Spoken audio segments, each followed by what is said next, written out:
Jangan lupa like and subrek ya guys. Selamat mendengarkan. Di luar Xiao Clan, pria berjubah hitam itu perlahan melanjutkan ke depan sampai dia mencapai area yang tidak terlalu ramai. Baru kemudian sebuah suara muda mengomel pelan dari dalam jubah hitamnya, "Guru, tidak ada yang lebih baik untuk dilakukan selain menunjukkan setiap kalimat kepada saya.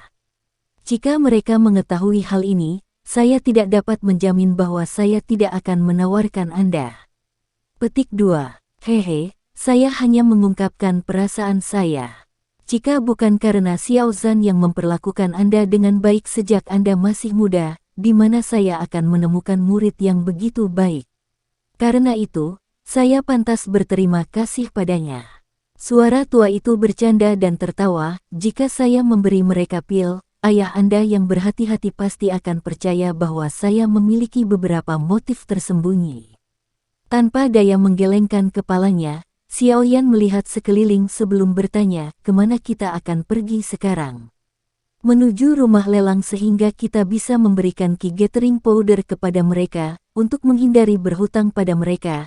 Itu adalah sesuatu yang paling saya benci. Selain itu, Anda telah menghabiskan semua bahan medis untuk latihan. Sekarang saatnya untuk membeli bahan medis lainnya." Yao Lao bergumam sambil tersenyum. Xiao Yan mengangguk untuk mengakui kata-kata ini.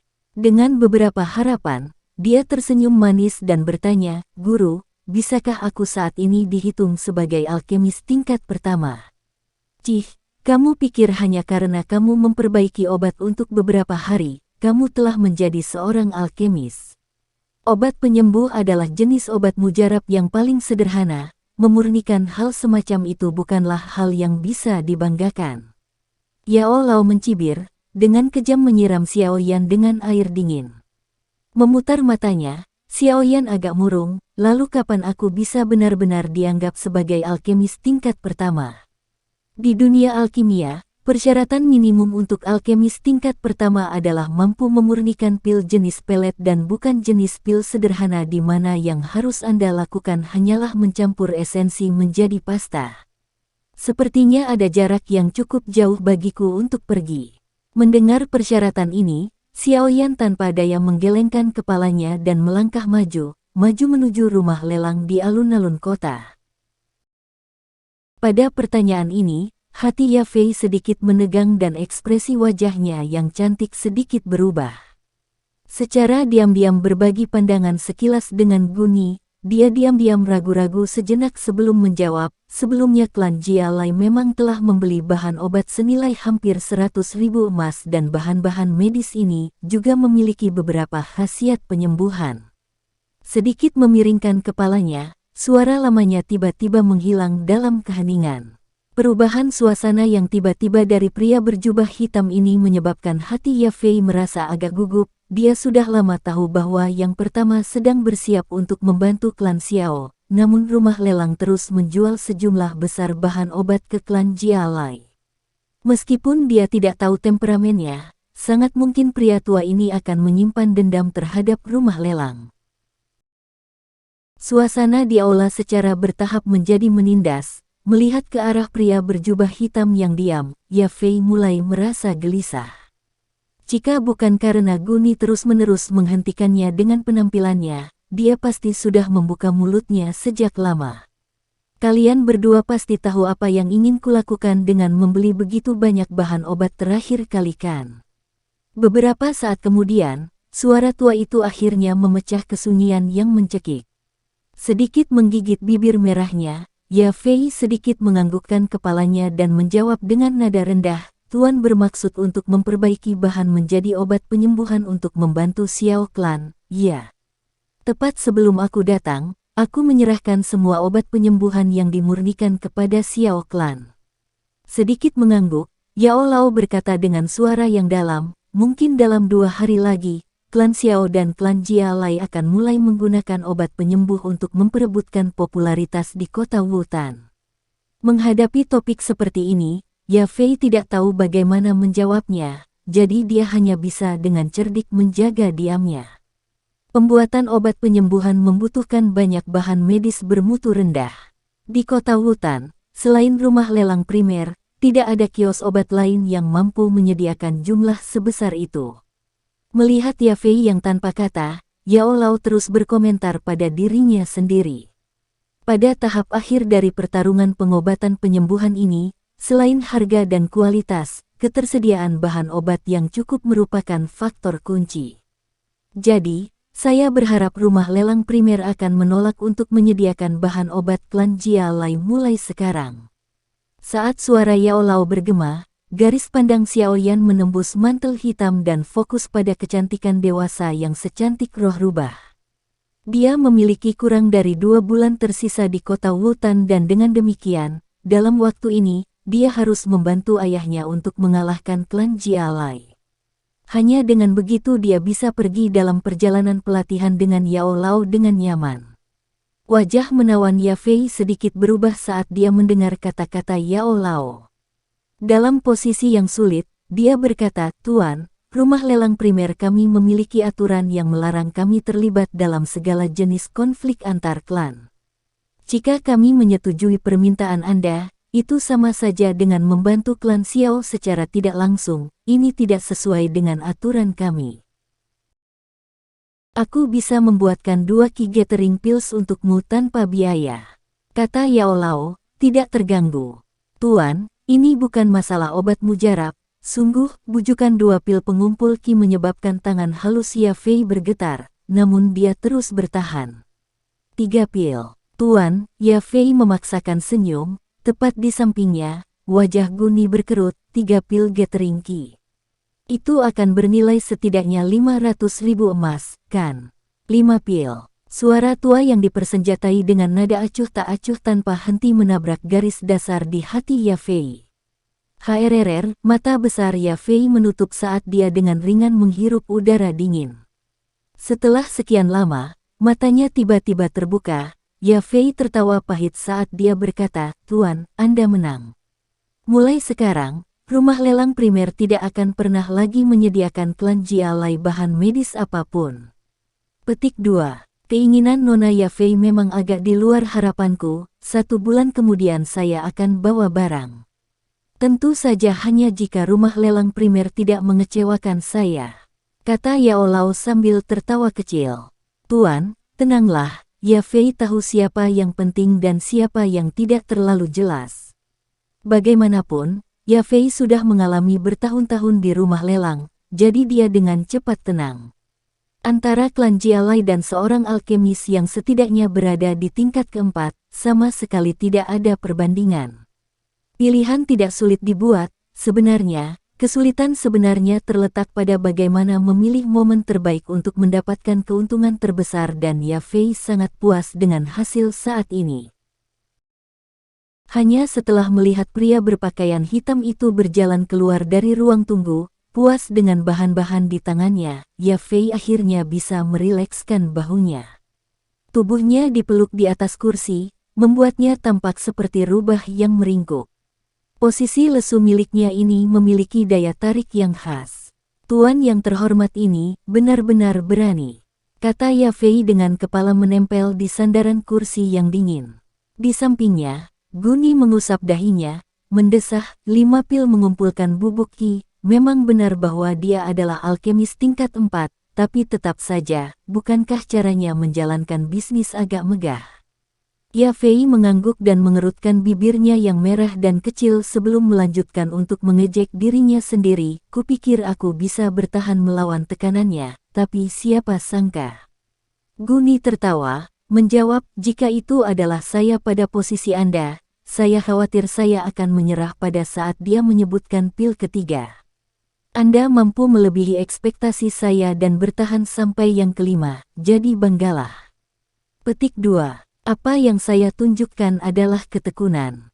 Setelah mendengar tawarannya, pikiran saya menjadi kosong sehingga saya tidak dapat berpikir jernih.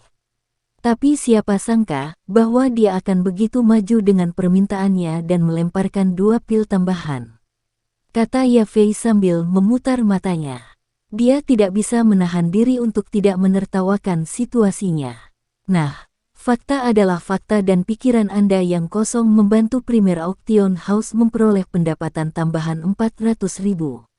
ungkap Guni sambil tertawa setelah mendengar penjelasannya. Ya Fei menggunakan tangannya untuk menutupi mulutnya, mengeluarkan beberapa tawa lembut. Saat dia mulai bangkit dari kursinya, dia menghela napas, sepertinya klan Jia Lai akan melakukannya sekarang. Guni setuju juga, menganggukkan kepalanya. Tapi bukankah itu agak mencurigakan? Bukankah tuan kita yang tersayang seharusnya orang asing bagi klan Xiao? Mengapa dia banyak membantu mereka? Dia bahkan bersedia menyisihkan 5 pil Qi Gathering Powder untuk memutus rantai pasokan klan Jia Lai, kata Ya Fei sementara sedikit kecurigaan melintas di matanya. Siapa yang tahu, alkemis kita yang terhormat pasti misterius, bukan? Saya tidak tahu bahwa Kekaisaran Magia memiliki sosok seperti dia, kata Guni tanpa daya. Ya Fei mengangguk sedikit, matanya mengembara. Setelah bergumam sedikit, dia menjawab, sepertinya memiliki hubungan yang fenomenal dengan Xiao Clan akan menjadi suatu keharusan. Dengan pil ini, saya telah meningkatkan keuntungan rumah lelang hingga 4 kali lipat.